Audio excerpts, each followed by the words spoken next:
Hi, I'm Chris Parker with Command Comfort. And if you live in Long Beach and you find your heating and air conditioning system needs servicing, it's important to choose the right air conditioning repair contractor. Today's heating and AC systems are complicated. However, sometimes the repair can be as simple as changing the filter or cleaning it, checking the circuit breaker, or even just replacing the batteries in your thermostat.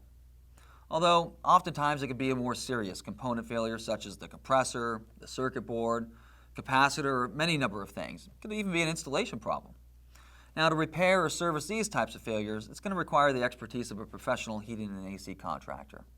Now, for the do-it-yourself or the handyman, be careful. You may cause more damage.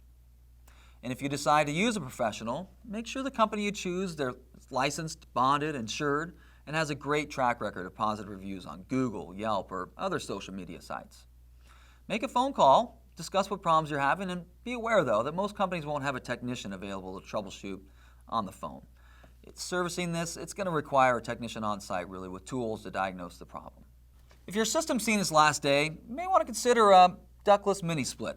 They're the future of heating and air conditioning, and they use up to 40% less energy. It's a smart alternative. Anyways, I hope this helps, and if you have any other questions, give me a call. Command Comfort. Climate control for life.